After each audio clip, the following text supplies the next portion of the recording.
Every year I know we gonna go hard. We been that team ever since Bart started. All my cheese heads go pack go. Ain't showing no mercy, cutting no slack, no. I ain't a bad sport and I'll even wish you good luck. Only thing I will. Welcome into Lombardi's Legends podcast. I am Wags, and joining me as always is my co-host and partner in crime on this podcast, Dane. How you doing, buddy? It's been a minute since the draft, since we've been on to do a podcast. Feel like we've got a lot to catch up on with everything going on with the off season. But first of all, good to see you, man. How you doing tonight? Wags, awesome to see you, buddy. Yeah, it's been too long. We kind of go on our off-season hiatus a little bit, but it's never truly off-season in Green Bay. So happy Tuesday night. And yeah, OTAs. The Packers have had a couple OTAs public to the media and to kind of overall, so we can get a little bit of a sense of what's going on there. But I'm doing great. I'm excited to talk little OTAs, a little bit about some draft picks, a little bit about maybe who's there and who's not there, maybe perhaps as well. But doing great here and just excited for some more Packer football, man. Yeah, absolutely. So let's start off with the OTAs and all reports coming out of the practices that have been open to the media so far. Really, we're getting a first look at some of the competition that should heat up this summer on the offensive line, and then early look at Jordan Love in this offense. By all reports, the Jordan Love offense is looking sharp in these OTA sessions. So certainly you don't need to overrate everything that's happening early in the offseason program, but after a little bit of a injury plagued season last year, I think I'll take the good news that Jordan and the offense is clicking early on, and that we're integrating some of the young weapons. Sounds like Matthew Golden is getting a bunch of reps with the ones as well as on 2-minute drills. So Dane, just first thoughts on everything they're hearing coming out of the OTA sessions thus far. Yeah, I mean, you hit it nail on the head. I mean, the big thing, so first of all, let's preface this. They're not wearing pads. Like it's what it is, right? It's to a certain extent. But that being said, man, I'll tell you what. It's good to see Jordan out there looking sharp. By all accounts, he's hitting his reads. He's had some big splash plays out there, and that's what you expect from the guy that they paid a lot of money to and that they think can take them really far. So that's really a big one. A couple news and notes that I was excited to see, Wags, in the front end. Marshawn Lloyd out there playing ball. Awesome to see. Obviously, injury-plagued year last year. Really excited to see what he can do in Green Bay and add to some of that competition. I think that running back could be one of the, behind Josh Jacobs, one of the most competitive roster spots out there, because the Packers historically keep 3 running backs, and instantly, right, there's 4 dudes, or there's 3 guys for probably 2 slots there in my mind that are all going to be battling with Chris Brooks. And of course, mentioned Lloyd, and Emmanuel Wilson. Thank you. So, that's going to be fun to watch. So it's good to see him. And then the offensive line, Elton Jenkins has not been at practice so far for OTAs. Now, folks, it's voluntary, but news out of Green Bay, of course, is that he's like to get his contract reworked a little bit because he's going to get moved to center. We've seen Jacob Monk taking the snaps at center right now, but Wags, there's going to be a lot of competition across that offensive line. We're already seeing it. I mean, I think the position that I'm really circling already is left tackle, where we got Rasheed Walker out there. And I'll tell you what, Wags, I'll just say it right away. I said it on our social media the other day. I'm a big Rasheed guy, and, he's had a lot of competition his entire career since he's come to Green Bay, and I expect him to rise to the challenge here. Packers did draft Jordan Morgan last year in the first round. He's been rotating in. Rasheed so far has started at left tackle in OTAs. Jordan Morgan, though, has been plugged in there, but he's also getting plugged into that right guard spot as well. So, I mean, that's just one of many spots along the offensive line. But Wags, this is the fun time of year where it's fun, right? Because you're going to have a lot of competition among veterans. You're going to have a lot of competition among some spots, but also it's an opportunity for us to take a look at some of the rookies, see what they look like. And you mentioned it, Golden in particular, our first round pick, the first time we've taken a wide receiver in a heck of a long time. And thus far, I mean, he's been popping, right? He's got the speed. He runs clean routes. So that's been, I think, something that's really, really fun to see so far. I've been watching some of the video on it, and he just looks really smooth in and out of his route tree. Romeo Dobbs today said the dude's a stud, and you expect to hear some of that, but gosh, it's just good to see a guy who looks explosive, just passes the eye test right away. Yeah, absolutely. And I think, Dane, it's going to be exciting to see how they're going to integrate some of these pieces into the offense, starting with Matthew Golden. We forget, as you mentioned at the top, Marshawn Lloyd really didn't play at all last year. And Packers used a third-round pick on him last year. So they have high expectations. Obviously, Josh Jacobs is a workhorse, and that's who he proved that he's capable of carrying that huge workload last season. That said, he's a guy that's taken 300 plus carries, several 4 or 5 seasons in a row now, I think. And so you always have to be a little bit concerned about wear and tear. I think they were very fortunate at the running back position overall with their health, aside from Marshawn Lloyd, obviously. That group stayed pretty healthy with the rest of those guys throughout the season. I think it's going to be vital that we see what we have in Marshawn Lloyd. Is he a guy that's going to come in with the pedigree that we expected when we drafted him last year and carve out a role and contribute, or is he someone that is unfortunately kind of stuck in the injury plagued rotation and is never really able to gain his footing? Either way, I think that's going to be an important position to keep an eye on behind Josh Jacobs and see how things develop as well. But yeah, offensive line, Jordan Morgan is rotating in. He's getting reps with the ones at left tackle, at guard. Certainly things will look different when Elton Jenkins, we presume we get a contract resolution at some point. We can talk a little bit more about that, I think, a little bit later. But they're getting long looks at multiple guys in this offensive line competition. And Dane, I think what's interesting is I don't want to say this is black and white, but it seems like Jordan Morgan is giving every opportunity to earn a starting position, whether at tackle or at guard. And dare I say that whomever he beats out and slides, whether that's Sean Ryan or whether that's Rasheed Walker, slides into that backup role, is really the one that's not going to earn that next contract. So if Morgan is at guard, this is probably going to be Sean Ryan's last year with the Packers. He started games last year, and I'm sure he's going to go out and try to find a deal elsewhere if he's not going to have a future opportunity to start in Green Bay.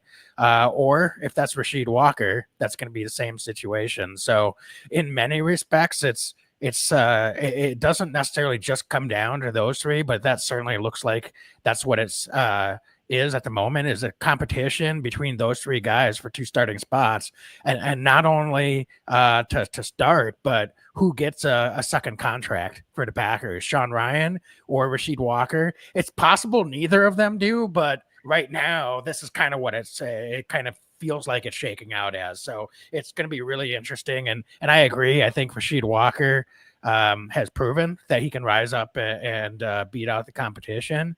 But the Packers keep drafting tackles early in the draft. So what do I know? I don't know. Maybe they just don't want to pay Rasheed Walker a starting left tackle, salary. It's possible. I think we both really like Rasheed Walker, but based on their actions, it doesn't necessarily totally feel like the Packers are invested in Rashid Walker as the left tackle of the future. That remains to be seen, though. They're definitely put the best guy out there this season.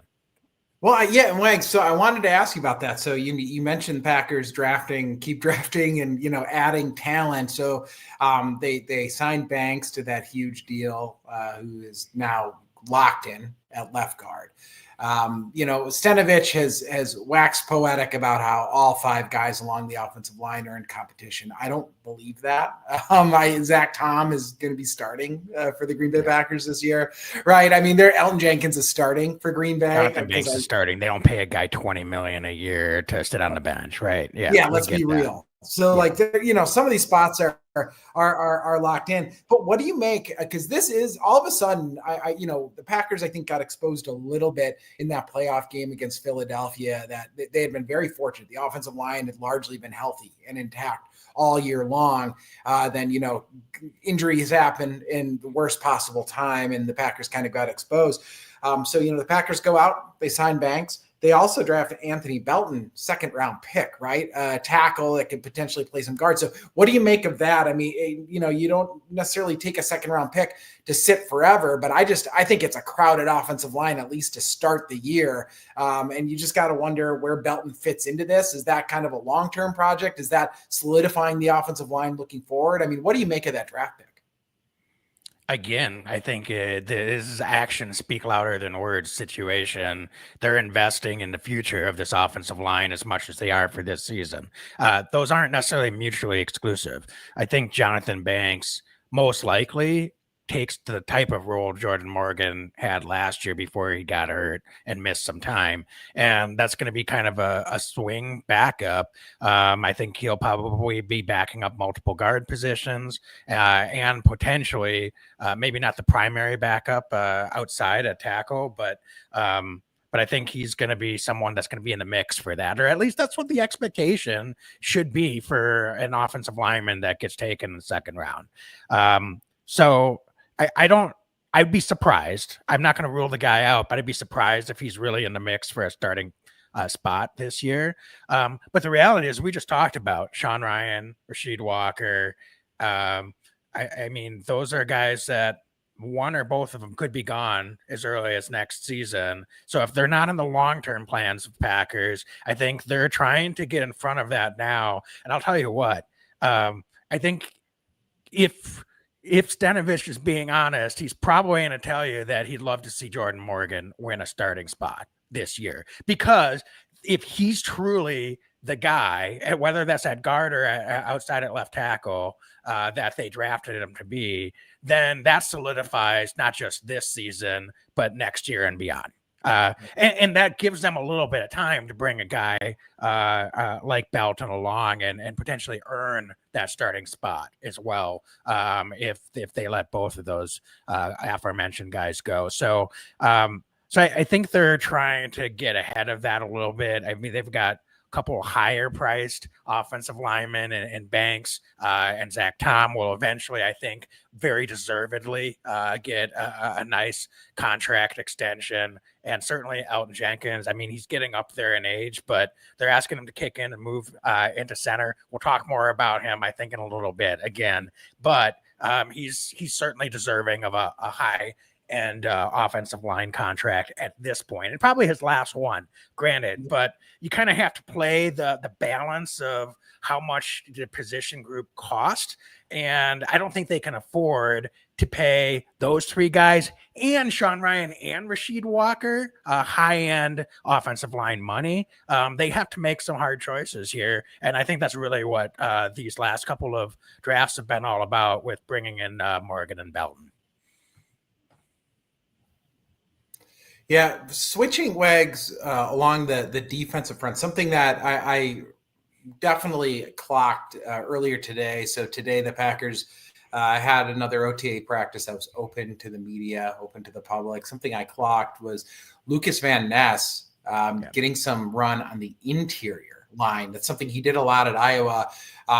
What say you? I mean, that's something that, I recall thinking back when we first drafted LVN, Rashawn Gary, similar, right? Played some inside, played some outside at Michigan. And I think that we were really excited about the prospect of Van Ness. I mean, dude's a big guy. He's 270 plus, right? I mean, he's a guy who's physical and can do some of that. So is that something that you think this is defensive coordinator saying, hey, we think he can be an impactful guy there? Is this the Packers going throw it against the wall? Things haven't been going well the first 2 years. I mean, what do you think of this? I hesitate to say they're throwing it against the wall because it sounds like it's kind of more desperate, but Yeah. I tend to think it's more the latter than it is the former.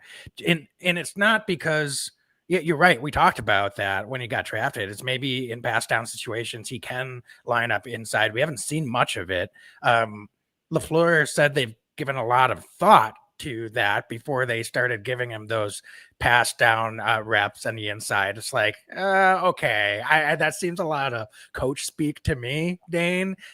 So that's why I'm reading between the lines and thinking this is a little bit more, we got to figure out if this guy can actually, bring an impact in the field more often than he has as a high first round pick. That said, here's what I will say.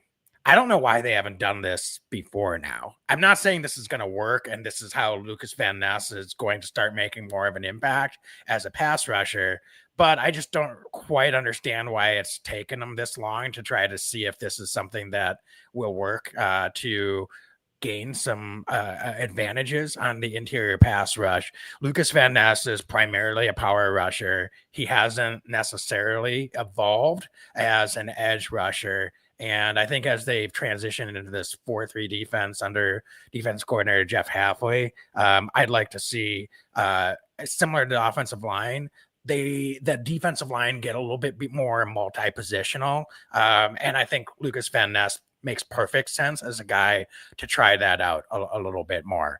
Now, that said, it's kind of got to see the results. And if he's not able to make an impact as an interior pass rusher, then I think it's unfortunately going to be a situation where he's going to continue to get less and less reps on Sundays, like he did towards the end of last season.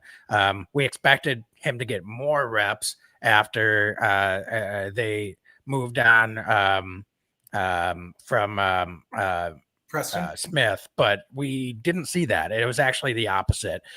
So yeah, I'll be intrigued to see how that develops and if Lucas Van Ness can find a little bit more of a niche on the inside in those pass rush situations. He's got the size and the length, I think, to have some success there. I don't know if his weight is going to enable him to be able to get the push against that interior offensive line pass protection, but I'll be interested to see what some of the results are. Yeah, no, I hear that. One last thing I had just from just kind of tracking so far and looking at the build of the roster now, right? The Packers went out and signed Hobbs at corner and in some of that. Who has played a lot of slot so far in his time in Las Vegas. Now he's here in Green Bay, could be playing on the outside, could be playing in the interior. But it's Javon Bullard. What do you make of this situation with Bullard? Because is this obviously X is X, right? Like Xavier McKinney, he ain't going anywhere. He's the lockdown position right at safety. The other safety, Evan Williams, last year when he was on the field looked every bit the part of the next big playmaker, young playmaker in the defensive backfield. Javon Bullard, I felt, got spread pretty thin by the Packers. He had to play some nickel. He had to play some safety. And that's hard. It's hard enough as a rookie, right, to go out there. Now all of a sudden they're kind of zigzagging him around, playing different positions and a lot of responsibility. But, the Packers now, go out, sign another guy who could potentially play in the slot, already have guys that play in the slot. What do you make of Bullard's situation? I'm kind of watching in camp. It sounds like he's been playing some slot, but could potentially still be competing for safety. Is this Evan Williams' spot to lose? Like, where are we at there?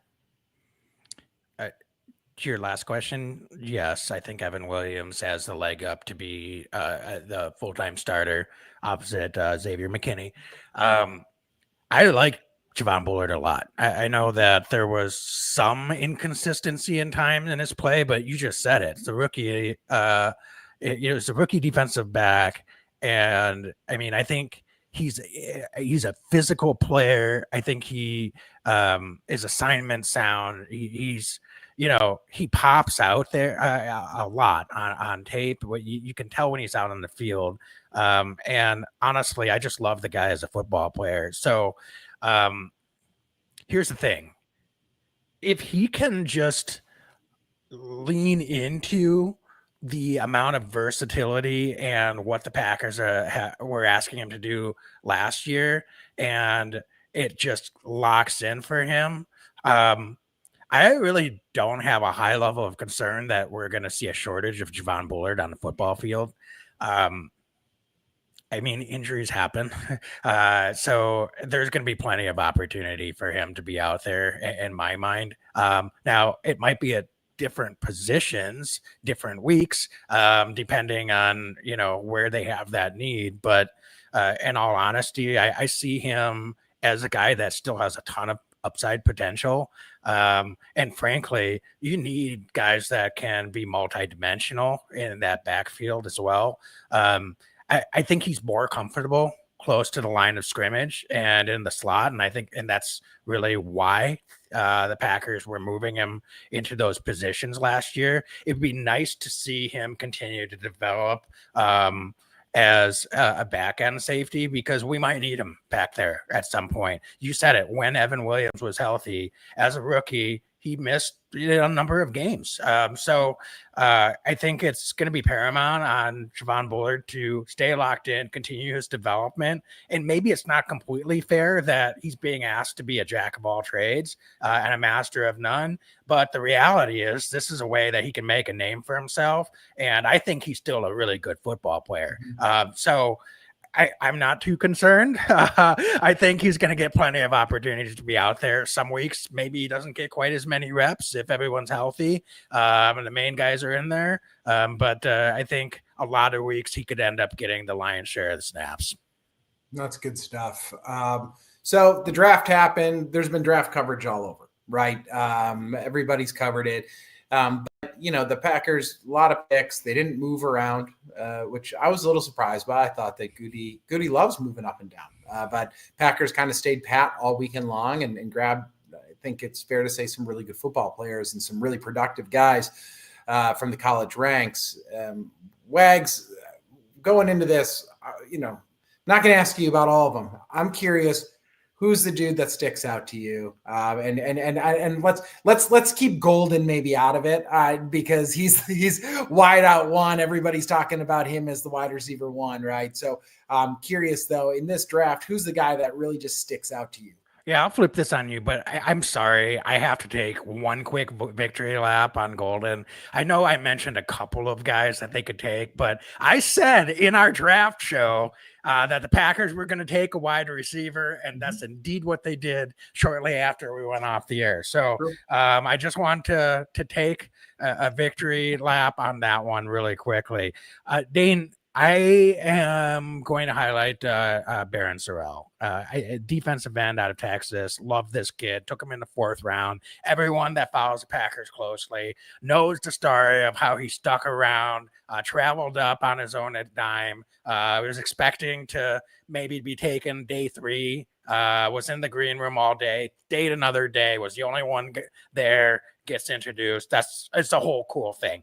That all aside, human interest stories are great. I think this guy is a real football player.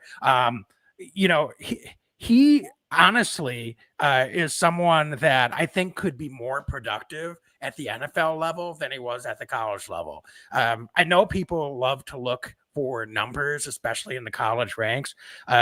This was a super talented Texas defense, first of all. So sometimes it's a little bit hard to stand out and rack up a bunch of tackles and sacks when everyone across the defensive line is doing that.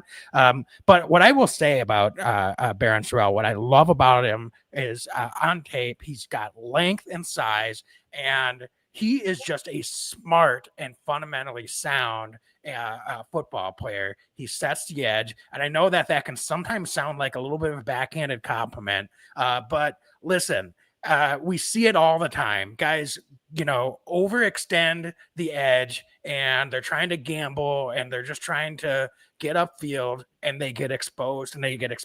Run game, pass game, over and over. Baron Sorrell doesn't do that. On tape, over and over, what I'm seeing is a guy that will contain the edge, stay on the block, and then he could get off blockers quickly using his length and close for tackles for a loss or sack opportunities.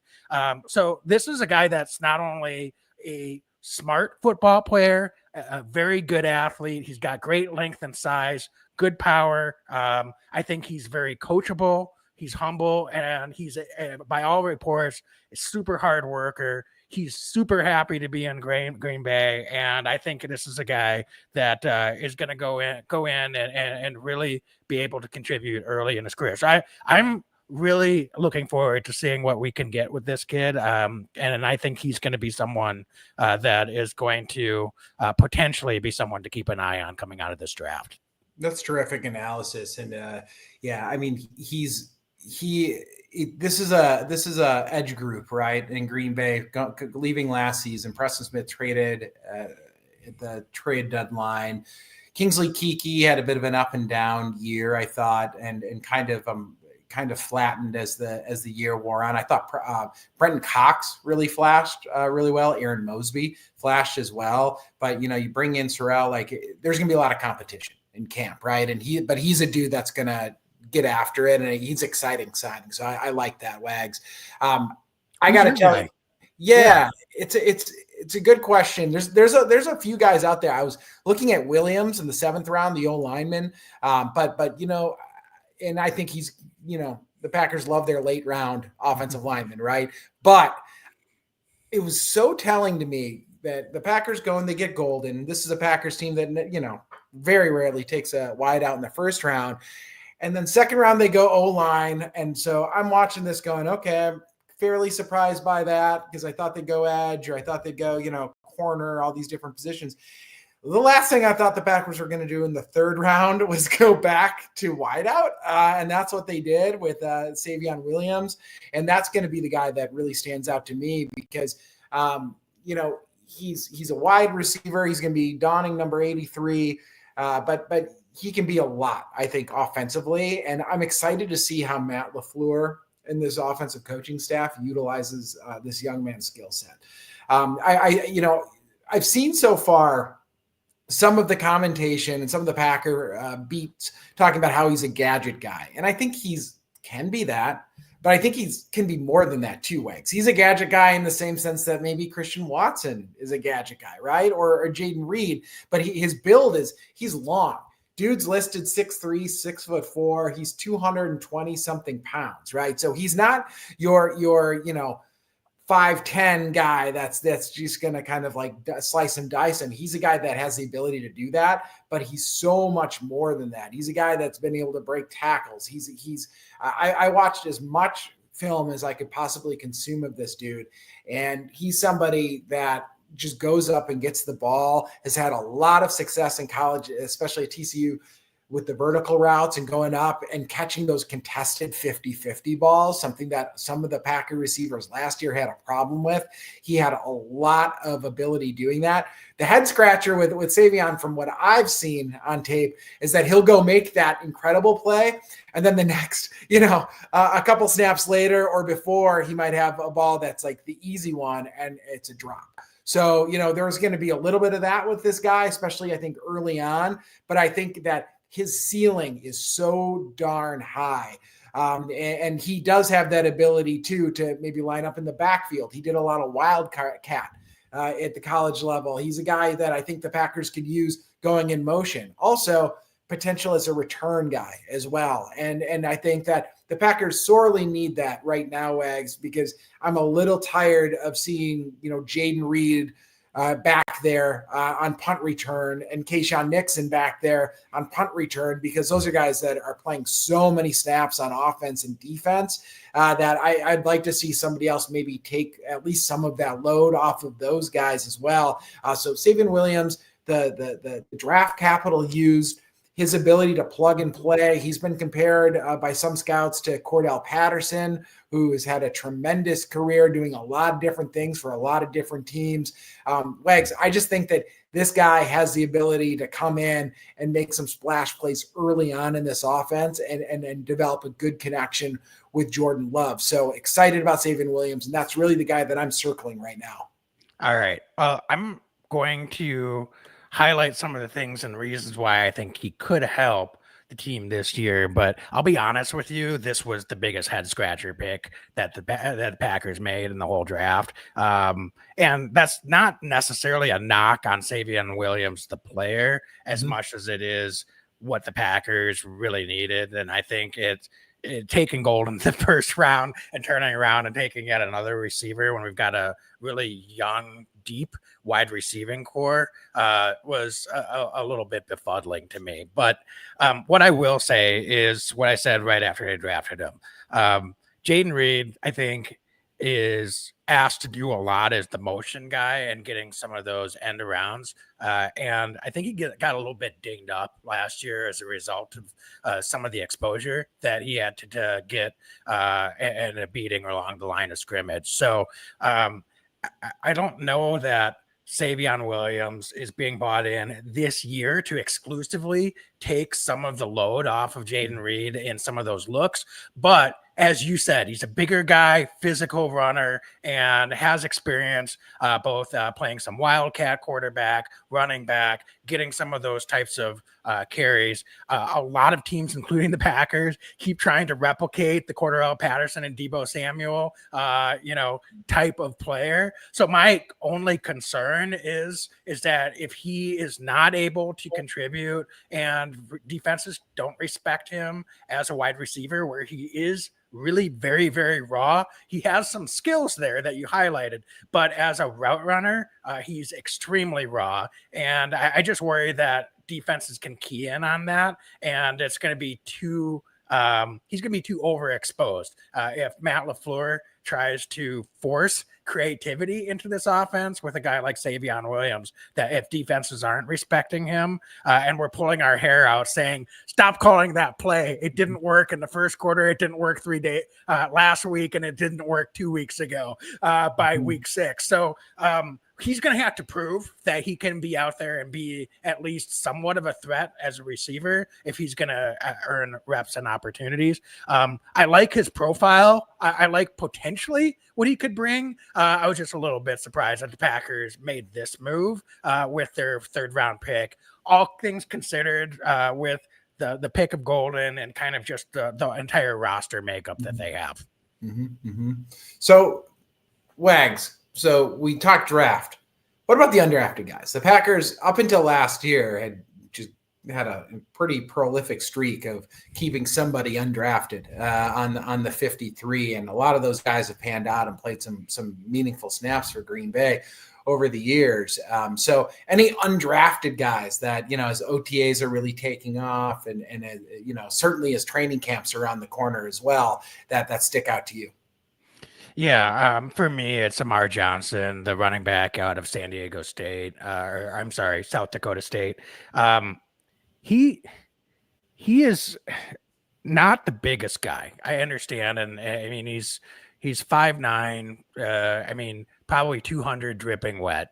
But I'll tell you what. Do I expect him to make the 53-man roster this season? That would probably be a long shot, admittedly. However, we see this time and time again over the years that someone comes in at that running back position, earns a practice squad roster spot, maybe due to injuries gets called up a couple of times, and then all of a sudden starts carving out some opportunities for himself and is on the 53-man roster for the entire second half of the season. Marshawn Lloyd, we talked about him earlier. I hope we can see him healthy. I hope he can contribute at the level that we're hoping he is with where he was drafted. But We haven't seen it yet, quite honestly. I really like Emmanuel Sanders, and frankly, Chris Brooks filled out in his role admirably in the opportunities that he had last year as well. Josh Jacobs, workhorse last year. So they were fortunate from a health perspective last year. So I think there's opportunities potentially for a deep running back roster spot to make a name and a splash for himself at some point this season. And I like Amar Johnson as well. And the tape that I'm seeing, he runs, very patiently, sets up his blockers very well, and then he hits the hole. He's got elite speed. He's got 4.39 speed for a running back. That's fantastic. He can catch the ball out of the backfield. Some might say he's more of a scat back size. I don't think he's the most shifty guy. He's got good speed. Side to side, he's not the most shifty, but I think he's a really good runner, smart, great vision, and he's one of those guys that is a little bit under the radar from a profile perspective, but these are the types of guys that come in and make careers in the NFL at the running back position. So it may not happen from day one, but I think Amar Johnson is a deeper sleeper at the running back position to keep an eye out for and see if he has some nice productivity in camp and preseason with the opportunities that he has. Yeah, Wags, just to piggyback off that a little bit, the Packers of the guys we've talked about, Emmanuel Wilson, Jacobs is ridiculous, but still Jacobs, right? And Chris Brooks. I would argue Jacobs is the stud, of course. Chris Brooks is kind of that third down back, really good at picking up the blitz. Emmanuel Wilson, a little bit of that overall back that can do a little bit of everything for you. But where Johnson potentially fits in here is the breakaway, the guy who just can take off. And that's something that the Packers backfield didn't really have last season. They had some really capable runs and some really good players, but they didn't have that guy that's just, finds a seam and he's gone. And perhaps that's where Johnson can carve out. And especially as we get into training camp, right? And some of these preseason games, if you see him take off one or two times, look out, right? I think that's definitely how his bread and butter where he could make hay. I'm going to go opposite. Completely opposite position than running back. I'm going on the defensive side of the ball. The Packers love their Georgia Bulldogs, right? They love those guys. They do. And the Packers did draft a Warren Brinson in the 6th round, defensive tackle. But I'm actually the undrafted dude is his battery mate along the defensive line, Nazir Stackhouse. Naz is a big man who is made a living in college as a run stuffer, as that 2-down guy that just plugs up the middle, eats up blockers, takes on 2 offensive linemen. He's a big dude. He's 6'4", 330 pounds listed. I don't know how big he is right now, but he's a big dude who is violent off the snap, uses his hands well, and it's just really difficult to move. So the Packers, our old pal, friend of the podcast, TJ Slayton, signed in Cincinnati, no longer in Green Bay. There's a role along this defensive line, especially in Hafley's defense, for a kind of a guy who just can hunker down and take on blockers and do that dirty work. And that's what I think Stackhouse is really adept at doing. It's something where I think he could make this roster, Wags, I think, out of camp. If he can show what I think and we think he can do, which is really just hold down the fort along that defensive line and plug it.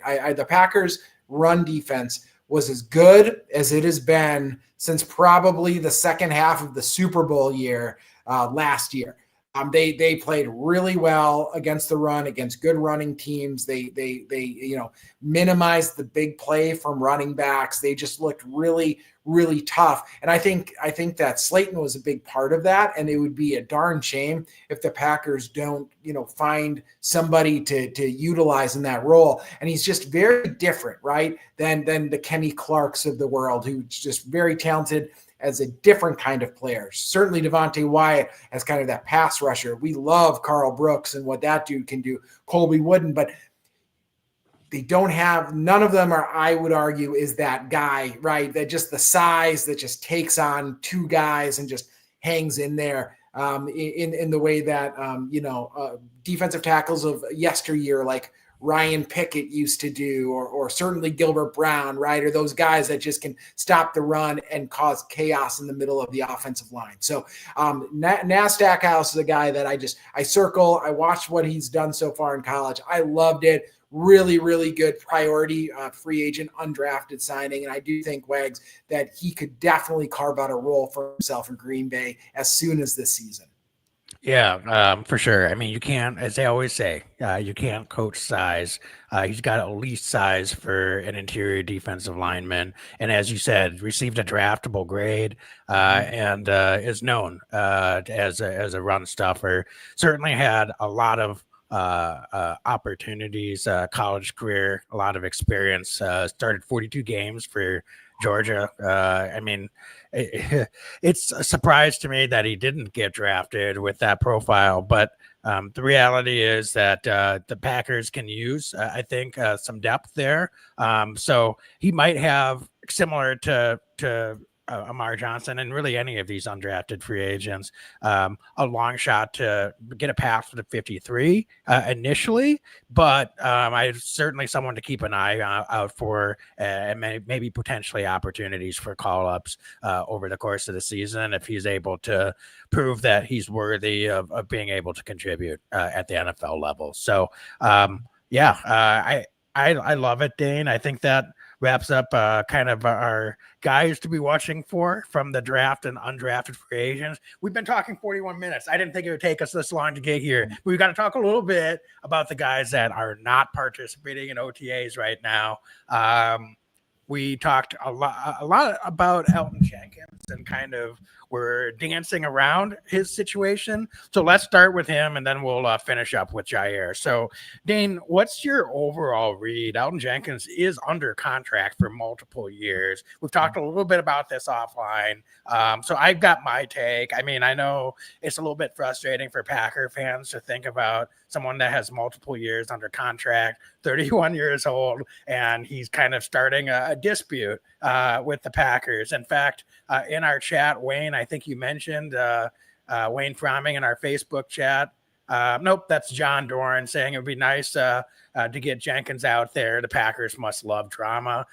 So Dane, what's your take? Because Elton Jenkins has been an extremely productive offensive lineman for the Packers. They're asking him to change positions at this point and play center, and he wants a new contract. So talk us through it, what your perspective is on this one. Yeah, I mean, I as much as we're Packer fans, I'm also like pretty pro player when it comes to a lot of this stuff. And at the end of the day, the Packers are asking him to make a move to a position that doesn't earn as much money as some of the other spots along the offensive line in free agency. For example, Josh Myers, who was a center last year starting in Green Bay, I think he signed New York Giants maybe or somewhere for like $2.5 million after starting all those games for Green Bay. So that's a lot of money to the average person. That is not a lot of money to an NFL guy who started a lot of football games. I think that the Packers, the way the contract is structured, the Packers theoretically could get out of the contract after the season. And so if you're Elton Jenkins, you're looking for protections, right? Because now he's going to potentially lose a year of tape at the guard position if the Packers were to move on after this season. And now he hits free agency and, there's question marks there. So if you're Elton Jenkins, you're asked to do something for the team. I think he's willing to do it. I think he's a good team player. He's been nothing but a good team player for Green Bay. But for him, I think he's looking for some assurances. Because he is 31, right? And this is kind of his last, probably realistically, big bite at the apple if he were to make a contract adjustment. And I'm sure the Packers aren't looking to do, and Elton's realistic, right? I don't think that we're talking about a 5-year contract. I think they're looking at just assurances going into this year that maybe some of the money that, a bonus could be moved up. There's ways to move money to make sure that he's getting more guaranteed money in his contract on the front end. And I don't know the ins and outs of what he's looking to accomplish, but I get it, and it is frustrating. I wish he was there. We're making this move to center. I want him to be there for every rep possible, of course, but I also understand the business side of things. If the Green Bay Packers are asking for Elgton Jenkins to make a move, then Elgton Jenkins understandably wants to make sure that he's being appreciated and taken care of by the Packers. Yeah, absolutely. And he is under contract for 2 seasons. So this is not his last year under contract with the Packers. I know you didn't say that, but I just wanted to clarify that for our listeners. I agree with everything you said. The only other thing I'll add to this that probably doesn't help the Packers in this discussion is they just signed Jonathan Banks to $20 million a year. And I said you could argue if you're Elgton Jenkins that you've been the better, more productive player in the NFL than Jonathan Banks. I'm excited they added Banks. Don't get me wrong. But these are the types of things that can cause these disputes to happen. You bring in someone and he's instantly the highest paid player in a position group that is looking around and saying, all right, but what haven't I done to earn that contract? And here's the thing. As much grumbling as the Packers fans have done, as us included at times over the years, about not spending enough in free agency, and I don't think that narrative is true anymore under Goody as much as it was under Ted Thompson. This is why it's hard. It's not just about going and adding someone. It's how does that affect the rest of the position group, the rest of the locker room, and, you know, other guys that are looking to be compensated and rewarded for their efforts when they deserve it. So the Packers have always taken care of their own. And this is a little bit of a sea change when things like that happen. Same thing in the wide receiver room. I know it's a different thing. They drafted Matthew Golden. Everybody's excited. Great. And now there's some like potential drama there. I think, you know, guys like Romeo Doubs, Christian Watson, are they in the long-term plans of the Packers? I think it's fair for them to probably wonder. I think Packer fans are wondering that. Jaden Reed, there was a report, a non-report. I think that was a bunch of nonsense. But, you know, he's just saying, hey, want to make sure that, you know, that my status is locked in and my future in Green Bay is still on the trajectory that it looks like it has been with Matthew Golden coming in. And by the way, adding another 3rd round wide receiver and Savion Williams as well. So I mentioned that because it's not just that they expended high draft capital, but Matthew Golden as a rookie is now the highest paid player in that wide receiver group by a wide margin. It's not even all that close. He's getting 2 to 3 times as much money in base pay as any of those other guys that have been in the league for several years now. So that's a dynamic. And don't get me wrong, they'll figure this out and they'll get out there and play. But, you know, that what is that they like to say, Phil Jackson or Pat Riley, the disease of more. And I think this young wide receiver group, that's kind of coming to fruition. And I really hope that this front office and this coaching staff is able to get these guys locked in out on the football field and that they're not getting distracted or having too many people whisper in their ear about, you know, what they should be getting. And those are things that can and do affect a locker room and a team. So it's going to be interesting to see how that plays out. And I see those things happening with the Elgton Jenkins situation. And like you said, I don't even blame him for having some of that perspective. He does deserve to be compensated as a top tier guard in this league, and they're moving him to center. That's the Packers' decision. Elgton Jenkins is willing to do that, but you got to pay the guy if you're going to make that move. So, yes.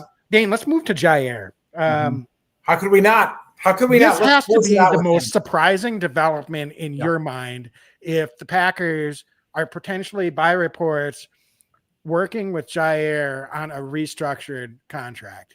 And Jaire says now he wants to stay with the Green Bay Packers. And the Packers are saying, we want Jaire to be in Green Bay. Is this all just a mirage, or what is your take on this, Dane? And how did we go from almost certainty that Jaire Alexander had played his last season in Green Bay at the end of last season to where we are potentially right now? I have no idea.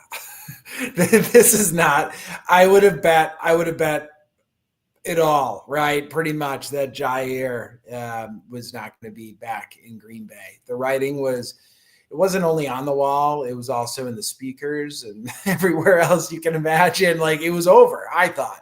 I think the Packers did their darndest to shop him this offseason, if I'm being honest. I think that they were trying to make a deal. I think the $17 million contract is a lot of money. And I think a lot of teams would love Jaire Alexander, but with his injury history at $17 million, that's a pretty darn expensive contract. So that's just the dollars and cents of it. That's my honest assessment.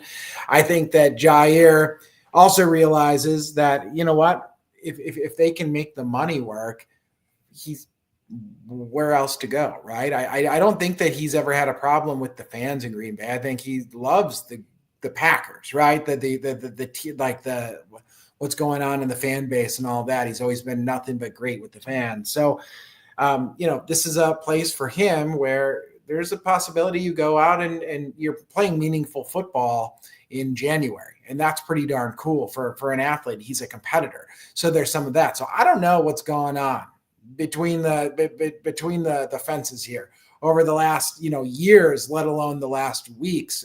But I think that there's been a lot of probably difficult conversations. And I think that just maybe the Packers and Jaire are realizing that the best thing for both parties is to somehow make it work and get him back out on the football field in green and gold this year. But I am frankly flabbergasted. I don't know if I've ever in my time as a Packers fan for, as long as I've been alive, seen this kind of about face when it looks so much like the Packers were going to move on from somebody. And somehow, some way, it sure seems to be looking like Jaire staying in Green Bay right now. Yeah. I mean, I'm not trying to overthink this, but could it be as simple as, like you just said, difficult conversations? They tested the market. Market's not there for Jaire at his current, contract. The Packers are not interested in just giving him away, obviously, or cutting him and not getting anything in return. And if they had the conversations of, look, we can remedy this, if you're willing to work with us on a restructured deal, you can rebuild some of your value, both for us and maybe across the league, by betting on yourself. And then we'll still work with you to try to shop you and get you to a place that maybe is in your more long-term interests next off season, if that's truly going to be the case. But the only way we're going to be able to do that is if we make your contract more palatable to other teams, and that you're able to get out and play this year and rebuild some of your value in their eyes. You have an opportunity with us, Jaire, and we'd love to have you back and certainly starting and playing at a high level. I think he knows that this defensive scheme could be a really good fit for his skill set. So all of his issues with the front office aside, I think you nailed it, both from a scheme and fit and with his teammates and with the fans and all of those things. If Jaire can just get out on the football field and block out the other front office issues and distractions, I think we could be fine. It's as crazy as that is to say. I know he's been someone that's, driven you crazy over the last few seasons. Yes. And I think rightfully so. But I didn't think the Packers were going to bring him back either. I don't think the Packers thought they were going to bring him back, if we're being honest. But it seems to me this is just kind of a, hey, man, bet on yourself. We'll still work with you, but you're going to have to make some adjustments. And maybe his agent was able to get through to him and earn some of those concessions as well, given that there didn't seem to be much of a market for him across the league this year. Well, Wags, I'll tell you what, man, you look at the depth chart of the cornerback room. If Jaire's not there, it's a very different depth chart than if Jaire is there, right? I mean, that's the Packers go 4 deep if Jaire's there. If not, things can get hairy pretty quickly with an injury here or there, right? So that, and you can say that with a lot of teams across the league, but with the team that has aspirations to do something special this year, I mean, from just a purely football sense, the Packers are better with Jaire Alexander on the field. Yeah. I mean, I get that they can still obviously make moves to supplement the roster at the cornerback position, and I expect that they will, regardless of what they work out with Jaire. But as things stand right now, you're absolutely right. It's not like you're going to get lucky every season and bring in someone and all of a sudden they hit. It just that's more infrequent than it is the rule. So as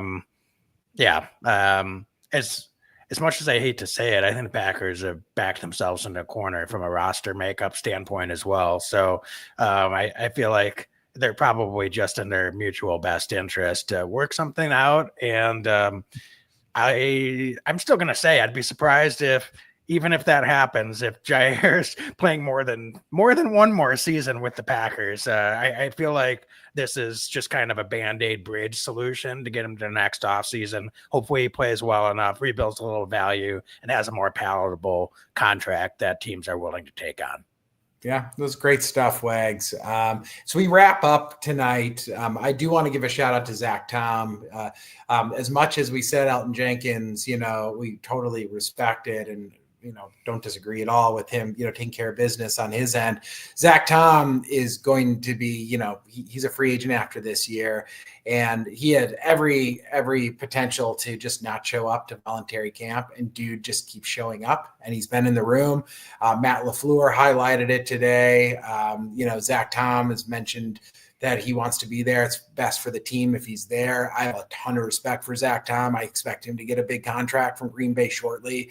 But we look for leaders, right? We look for guys that are just going to go the next step for Green Bay. And the expectation, I would not have the expectation that he shows up, and dude's still showing up and being one of those guys. So just want to give a shout out there because, fans sometimes, drag the guys that don't show up, but they don't give love to the guys that just show up and do their job. But it's not easy to do that. And I'm not sure if I was in this position, if I would do it, if I'm being honest. So a lot of kudos to Zach Tom. Yeah, for sure. Well said. All right, folks, thanks for joining us this evening and chopping it up and talking a little Pack. Dane, good to talk Pack with you, man. Love it. As always, signing off here. Be legendary and go Pack, go. Every year I know we gonna go hard. We been that team ever since Bart started. All my cheese heads go Pack go. Ain't showing no mercy, cutting no slack, no. I ain't a bad sport and I'll even wish you good luck. Only thing I will